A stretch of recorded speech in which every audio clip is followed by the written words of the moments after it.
I'm Juliet DeRienzo. Today I'll be talking to Kim Short from the F.A.R.M Cafe about their nonprofit organization. Then Lynn Rest-Jones from the Turchin Center comes on to talk about all the new statues around campus. And last, I get to speak with Olivia Buck about The Peel, a literary and art publication here on campus. Join me as I say, hi neighbor.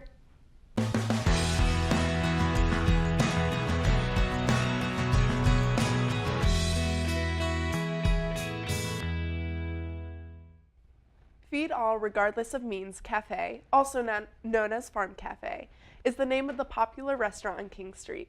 However, it is unlike any other restaurant in the Boone area. Kim Short is here to talk to me today about this nonprofit restaurant and its mission. Kim Short, how are you doing today? Good morning. Great. Good to be here. Thank you so much for joining us. Yes, thanks for having us. Of course. Well, first, will you start off by telling us a little bit about the F.A.R.M Cafe and what it is? F.A.R.M Cafe is a pay what you can community cafe. Our menu changes every day, and we make everything homemade from our soups to our salad dressing. So our mission is to fight food insecurity and hunger in the high country. And will you tell me a little bit about the pay what you can? What does that mean? So we have 2 plate sizes with suggested donations. So your plate includes a little bit of anything or everything off the menu, as well as dessert and a beverage with a suggested donation price of $7 for a small plate, $10 for a lunch plate. So if someone pays the suggested donation, it covers our costs. If someone pays a little bit more, it goes to our token program. But if you can't pay at all, you can come in, volunteer for an hour with us, and get your meal for free. Oh, wow. And we use the token program to help those enjoy a delicious, healthy local meal that are unable to volunteer, just so everyone has access to that type of meal. I see. And how do you all get the food for your meals? We purchase 95% of our food. About 5% is donated, through various farmers, and Panera donates pastries to us each week. But 95% of the things that we serve are purchased, and we try to use as much local ingredients as possible. I see. Now this is such a cool concept. I mean, it's volunteer based, and you said some of the food you get is donated. How does that work? How does this operate and still be so successful? Well, we count on about 85% of the people coming in and paying the regular suggested donation, or maybe paying it forward by paying a little bit more. And that helps to support the 15% of the people that need a meal or need to exchange for a meal. We also count on donations, and we write grants. But that's kind of how the model works. Great. And how do students like me volunteer to help out? You go to farmcafe.org, click on the volunteer tab. There's a very brief application to fill out. Once you've filled that out, you'll get a password so that you can actually go into our calendar and plug yourself into whatever position, hour, day that you would like. Okay, that's easy enough. It's very easy, yeah. We try to make it as easy as possible. And would you tell me a little bit about your personal experience with the F.A.R.M Cafe?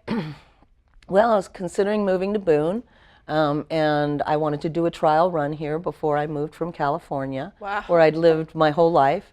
And I wanted to have something to go to each day, like a job, but I was here for such a short time that I decided to do volunteering.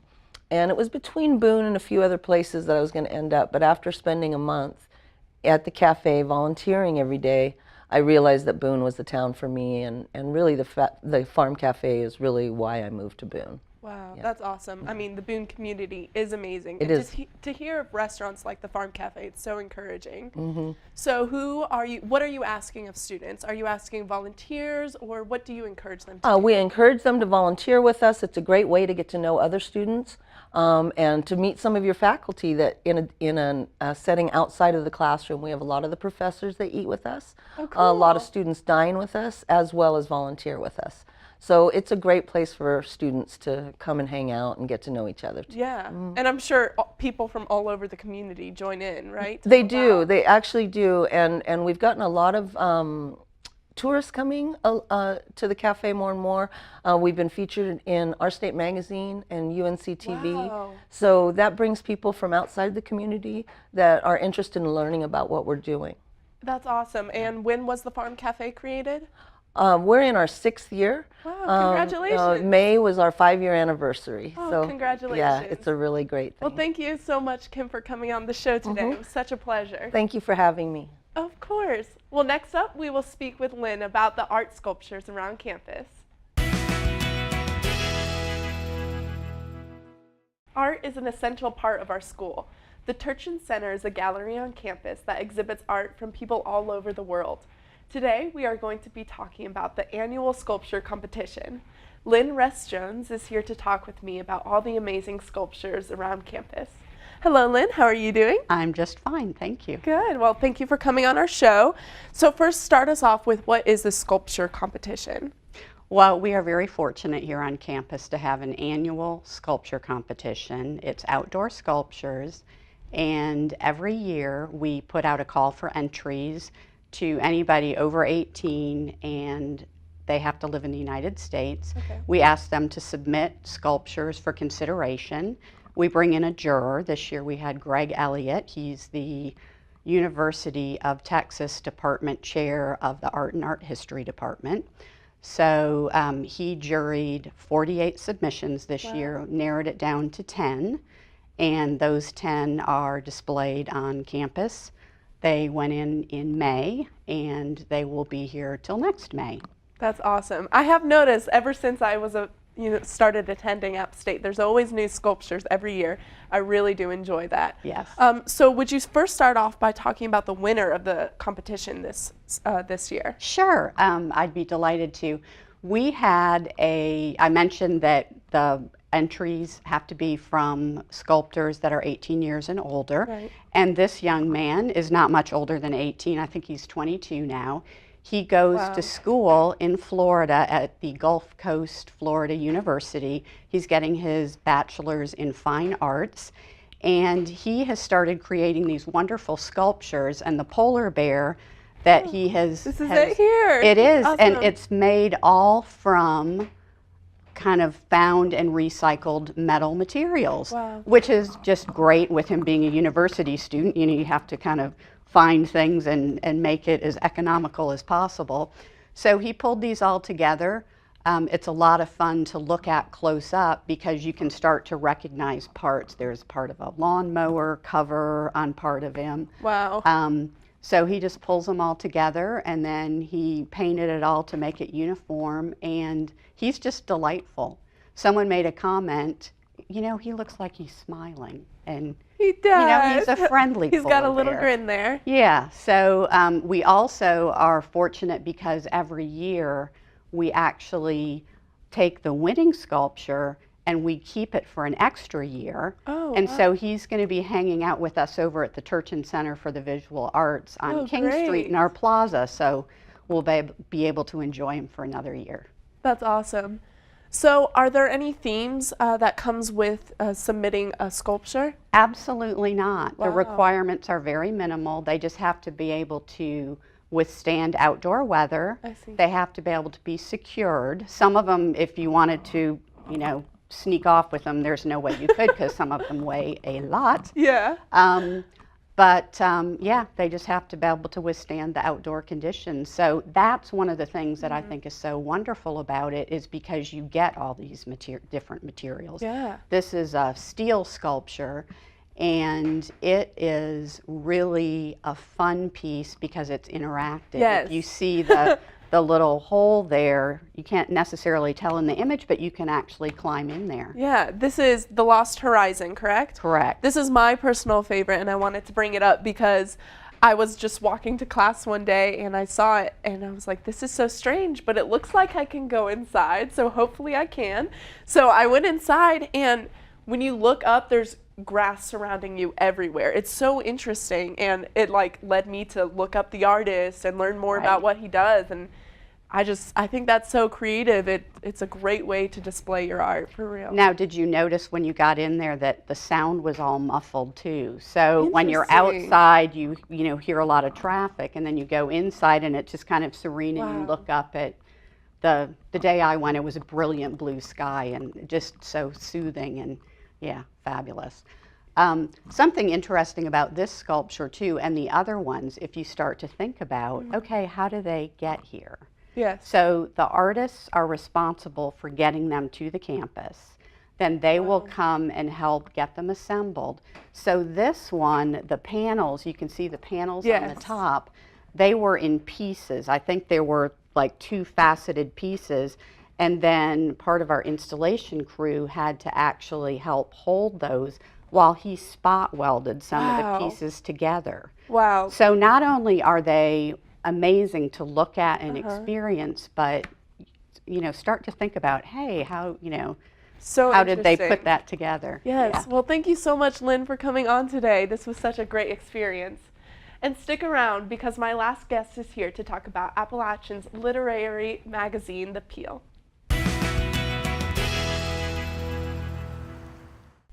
Showcasing one's art is an important step in any artist's career. Here on campus, you have the opportunity to be featured by an award-winning student publication. Here with me to talk about The Peel is Olivia Buck. Olivia, how are you doing today? I'm doing well. How are you? I'm great, thank you. So, start off with telling us a little bit about The Peel. The Peel is our literary and arts magazine here on campus.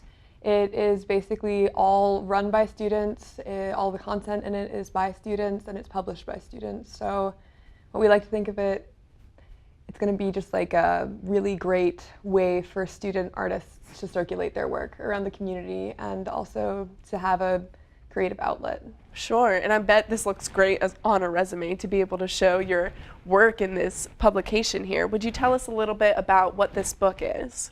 Well, we have 3 publications a year. We have 2 online publications, so that is for fall semester and for spring semester, and that book you have there is our cumulative work for the entire year. Wow, awesome. Right, so essentially we have a lot of representation in there. We have short stories, occasionally we have screenplays, things like that. We've got poetry, we've got every kind of visual art you can really imagine, from apparel design to ceramics to printmaking, anything else. Wow. So what are some of the credentials or attributes you have to be in this book?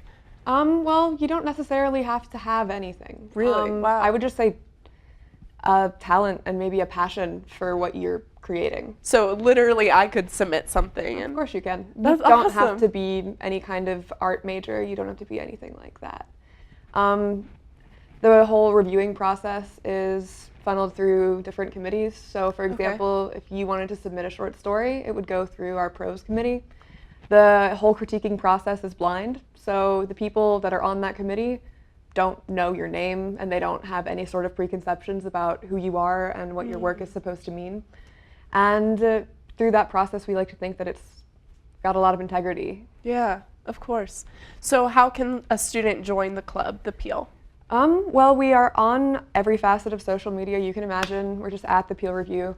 And all you really have to do is reach out through either our website, thepeelreview.com, or one of those different media channels. And if you're interested in getting involved, someone will answer you and tell you about all the different committees you can be a part of and give you a meeting time, get you in touch with the right people to be able to start making that happen.